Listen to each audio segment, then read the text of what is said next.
င်္ဂလာပါညီမနာမည်ကတော့ကြွကြုံလို့ခေါ်ပါတယ် Pan Pacific ရန်ကုန်မှာလက်ရှိမှာတော့ reservation officer အနေနဲ့လုပ်နေပါတယ် MHTI ကိုတော့ညီမက2019ခုနှစ်တည်းဟာပေါ့နော် Facebook ကနေစပြီးတော့တည်ခဲ့ရပါ Front Office Class ကိုတော့2023အောက်တိုဘာလမှာစပြီးတော့တက်ခဲ့ရပါရှင် Front Office နဲ့ပတ်သက်တဲ့ knowledge တွေကိုပို့ပြီးတော့သင်ခဲ့ရပါတယ်ဒီမှာ reservation check-in check-out procedure တွေနဲ့နောက် telephone courtesy ကိုအဓိကထားပြီးတော့သင်ခဲ့ရပါတယ်ရှင်သင်တန်းပြီးတဲ့အချိန်မှာညီမအလုပ်တွေလိုက်လျှောက်ခဲ့ရပေါ့နော်အဲဒီအချိန်မှာညီမ Pan Pacific ရန်ကုန်မှာreservation intern အနေနဲ့အလုပ်ရခဲ့ပါတယ်အဲကနေပြီးတော့မှပဲ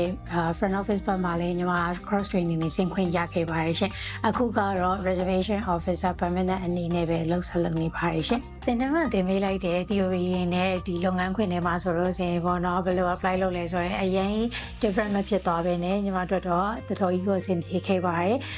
reservation ဘိုင်းမှာဆိုလို့ရှိရင်ညီမတို့တော့ telephone courtesy ရေးပေါ့နော်ဒါတွေကပို့ပြီးတော့မှညီမတို့ apply ဖြစ်ခဲ့ပါတယ်ရှင်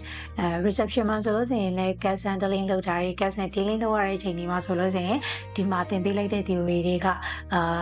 အဆင်ပြေစေခဲ့ပါတယ်ရှင် future အတွက်ဆိုရင်ပေါ့နော်ညီမကတော့ဒီ reservation ကို manager level လောက်ထိသွားဖို့စိတ်ကူးထားပါတယ်ရှင်ဟုတ်တယ် live ထဲကိုစပြီးတော့ဝင်ချင်တဲ့သူတွေပြီးတော့လို့ရှိရင် front office မှာအလုပ်လုပ်ချင်တဲ့သူတွေအတွက်ဆိုလို့ရှိရင်တော့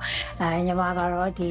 MHTI ကို 100% recommend ပေးပါတယ်ရှင်အဲဒါညီမတို့သင်ရတဲ့ဒီ theory ဘိုင်းတွေကအလုပ်ထဲမှာပါပြန်ပြီးတော့မှလုံးဝ 99% နီးပါးကိုညီမတို့ apply လုပ်လို့ရတာဖြစ်တဲ့အတွက်ကိုညီမတို့ကတော့တော်တော်ကြီးလဲအဆင်ပြေပေါ့နော်အဲဒီတော့knowledge မရှိသေးဘူးဆိုရင်လည်းဒီမှာက knowledge တွေကိုပြီးသွားရင် theory practical အကုန်လုံးပေါ့နော်ဒါတွေ sharing လုပ်ပေးနေတာဖြစ်တဲ့အတွက်ကိုဒီအကြောင်းကို MHTI ကိုရွေးချယ်ဖို့အတွက်ညီမကတော့ recommend ပေးပါတယ်ရှင်